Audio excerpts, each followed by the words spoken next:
Tired of waiting. Over the repeated rough sounds of the guitar, a rather ponderous, longing lyric keeps repeating itself. I'm so tired. Tired of waiting. Tired of waiting for you. So tired. Tired of waiting. Tired of waiting for you.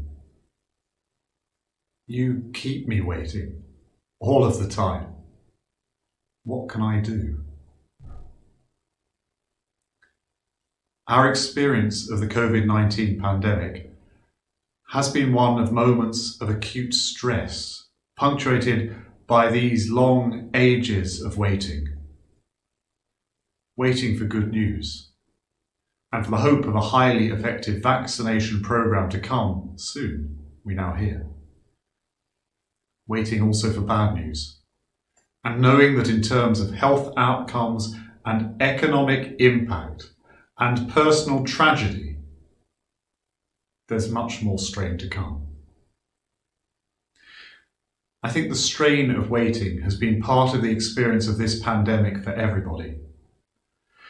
Because although there have been people who have found particularly enjoyable moments in their lockdown lives, there have also been frustrations and anxieties shared among us.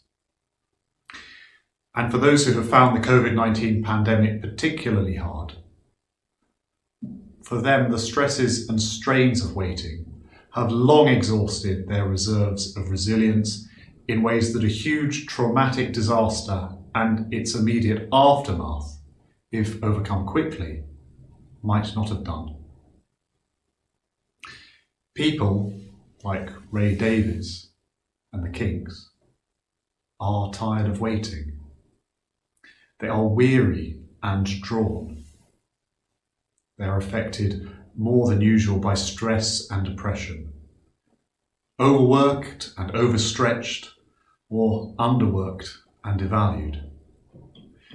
The COVID-19 pandemic has exacerbated the inequalities and injustices of even a prosperous community such as that of East Barnet, and it has added to them a weight of mortality and a very, very long wait for normality.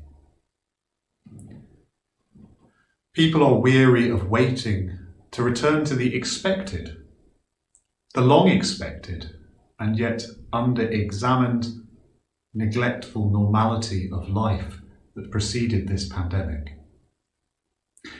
People are weary of waiting for something more than that too, for a hope that a better life might be one day possible beyond this stasis.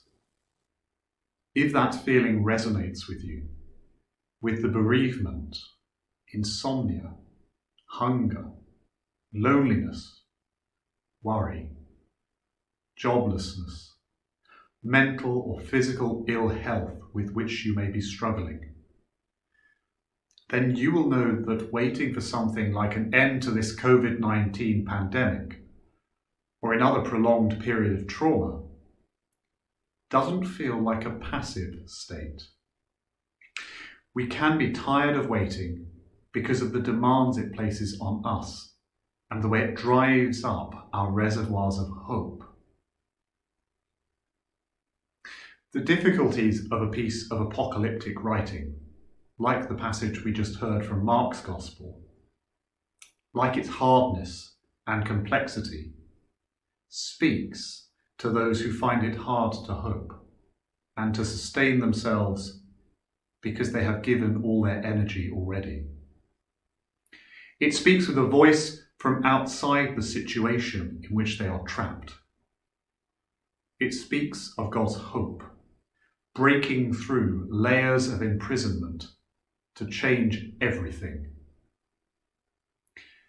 And these words of Mark's Gospel were probably first heard by those who believed themselves to have been imprisoned in the longest of terms under unjust powers, and those whose way of living had been desecrated by disrespect and violence.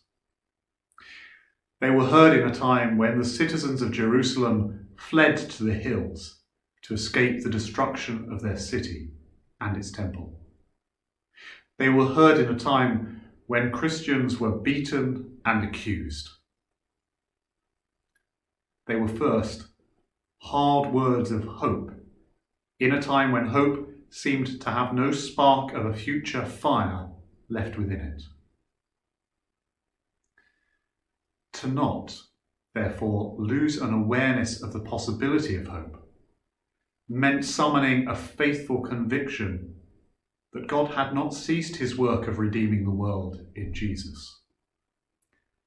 It meant not startling at or allowing yourself to be alternately elated and deflated with every change in your lasting circumstances.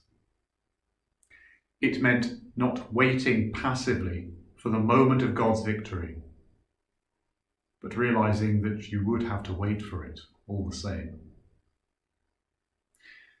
Mark's Gospel encourages Christians now, too, to expect the long expected, to anticipate finding signs of God's coming kingdom all around us, and to be alert to the fact that the expected might appear in unexpected places.